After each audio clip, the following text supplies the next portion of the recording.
is the name of a new book by Mike McAlary that tells their story. It's about police officers in a tiny section of Brooklyn who a few years ago became robbers and drug dealers and fences for stolen goods.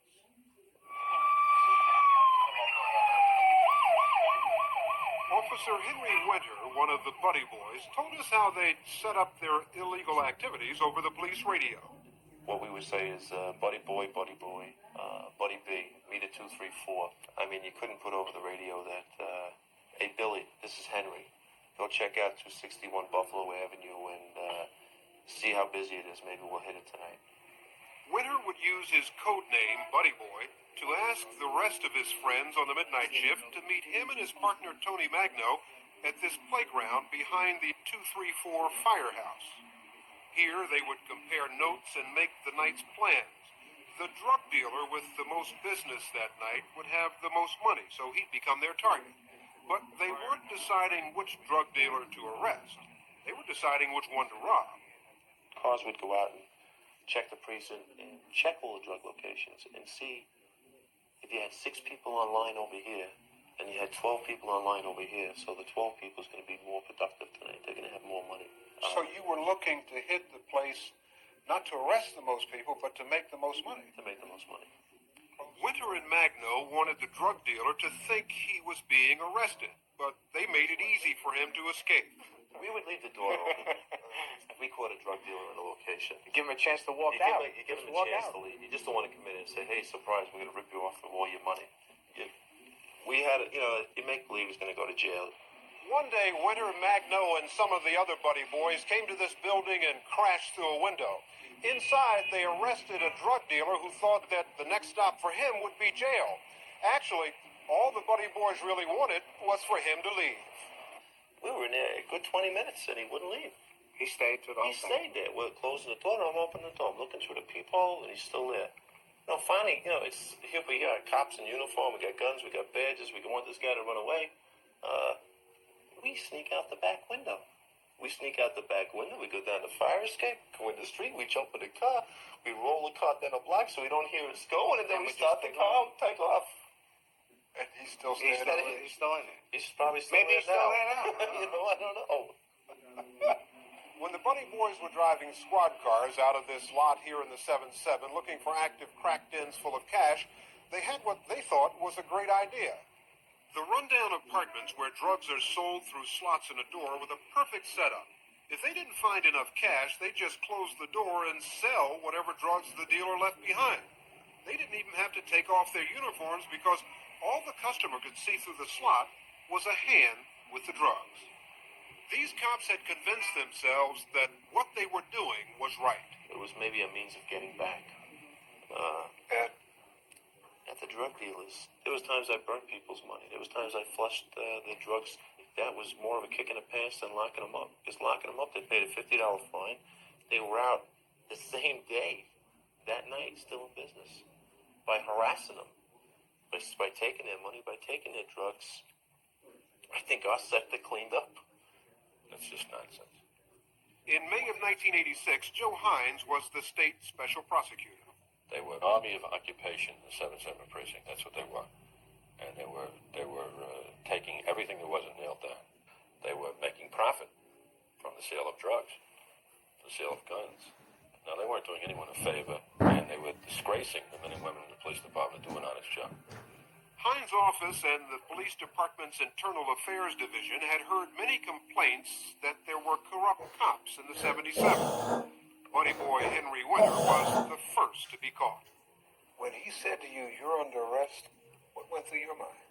I can't even explain the feeling. It was just a complete numbness. I put in cuffs on hundreds of people. I never even thought how they felt. I just slapped them on. It was the first time I'm having cuffs put on me. It didn't feel good at all. Once downtown, Winter then saw what he was up against. I call it the Last Supper table now. There was a table with about 15 people around it. He threw 2 transcripts at me and a pair of headphones, and he said, "Just listen." Once I heard my voice on that tape, then I looked down and seen what they had on me. And even then, I didn't feel that bad. I said, all right, maybe I can get a good lawyer. this, maybe I can do that. And just at that point, it seems like it was geared, like if they were playing it or something. It's just at that point when my mind said that, mine says, now look up. On a television screen in front of him, Henry Winter saw himself and Magno taking money from the drug dealer right here on this corner. Hines offered them a deal to stay out of jail. Continue the Buddy Boy operations, only wear a wire. Tape record their fellow officers committing crimes. They took the deal. Tough sell. Easy sell. I've had much tougher. At the end of 1986, 13 cops were suspended from the police force and charged with crimes ranging from selling drugs to stealing precinct garbage cans. Even more cops faced departmental trials. Some resigned. Though all of the cops arrested were not Buddy Boys, they did have one thing in common. Every one of them had said or done something that ended up on Henry Winter or Tony Magno's tape recorder. When you found out that Henry was an informant, it surprised you? Yeah, I treated him like my brother, you know, and here he is, like a snake in the grass, trying to compile whatever he can compile. What Winter compiled was enough evidence to convince a jury that Bob Rathman, one of the Buddy Boys, was guilty of 37 crimes. Sentenced to a maximum of 10.5 years, he's appealing his conviction. During his 13-year career, Rathman had 50 commendations. Once he'd arrested a man who offered him a $150,000 bribe. But out of frustration at the job and his supervisors, Rathman says he finally just gave up. I had a shooting one time, and the day after the shooting, they accused me of getting into the shooting to contrive overtime. That's ridiculous. Rathman was a crook. He's been convicted as a crook, and he's gone to prison for a long time, and he will forever be known as a felon. He said loud and clear on one of the tapes that he was going to use the money he had stolen for Reebok shoes for his kids, money to repair his wife's car. He essentially convicted himself out of his own mouth, and that's what the jury heard. He says he was a guy who was depressed, frustrated. So he stole, and he expects you and I to think that that's the alternative. But Rathman is just using that as an excuse. He's a common felon. That's all he is. But look, man, you can't really believe that because you had a lot of overtime that somebody said, let's make this guy appear to be a bad cop, a crooked cop. They destroyed me mentally. They did. Because every time I did something good, they did something to turn around and say no good. Even the big bribery arrest, to get nothing out of that. I mean, that was my turning point. That was like, I looked around now and I saw who was doing what, and they're getting away with anything, and they seem to be getting along with every boss. So I must be doing something wrong. I mean, he says that he was a good cop. He was. He was an active cop. He was. We all felt that way. See, that's the strange thing about it. We all felt we were good cops, even though we got involved with this nonsense at the end. What bothered Winter and Magno most about wearing a wire was that the same cops they were tape recording were the guys who came running when they called for help. For example, there was the night they went into a building where there'd been a shooting incident. Our guns are out because we don't know what's going on, whether they're shooting. So now we put over an 85, which is assist patrolman. And the thing that bothers me, and I'll never get out,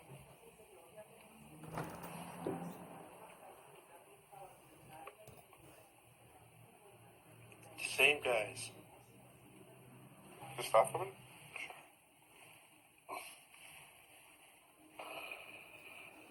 The same guys who called for help. Us calling for help. Us calling for help, the same guys would come from the other end of the precinct. 90 miles an hour. To back you up. To help you. Sure. I mean, yeah. And these are the guys who you were recording. Yeah. Another cop caught by Buddy Boy Henry Winter was Crystal Spivey. With her is her attorney. I'm a victim here. I'm not a corrupt cop. Though Spivey comes from a law enforcement family, her father and sister are cops, this police surveillance tape shows her not taking over a drug dealer's operation, but accepting $500 to protect the drug dealer. counting money out there?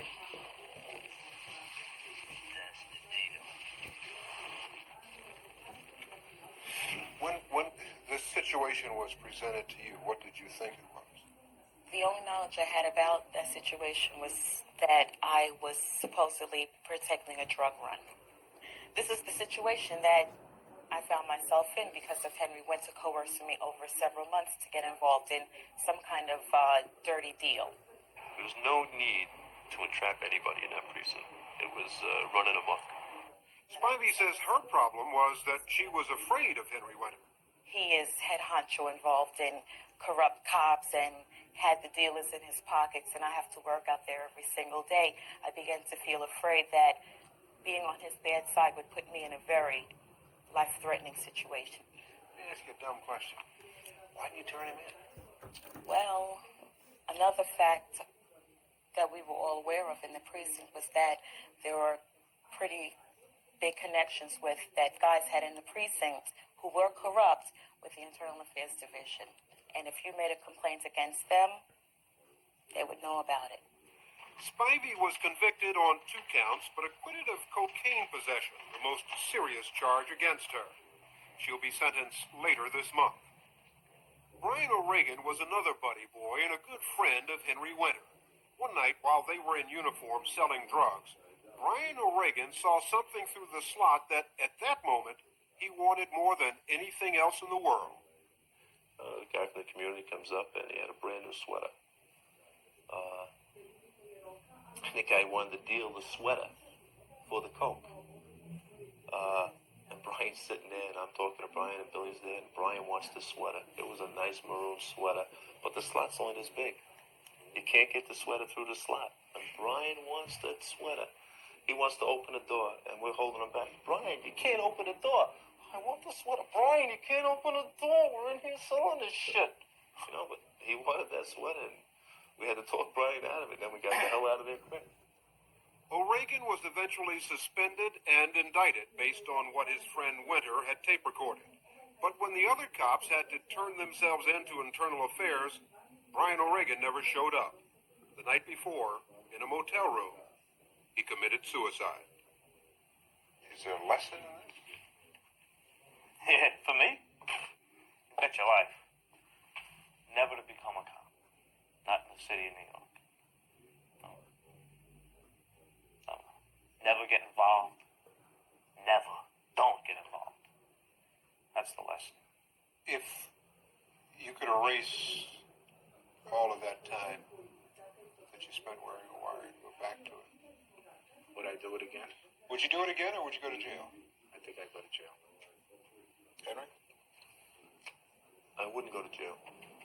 I'm telling you, I'll go. I know that's what Tony and I differ. Tony, I wouldn't go to jail. It eats me up too much. It hurts too much what I did to those guys and what I did to myself. Henry Winter and Tony Magno will stay on the force until they are no longer needed to testify. After that, they assume they'll be fired. What does the police department say about the Buddy Boys? No one would talk.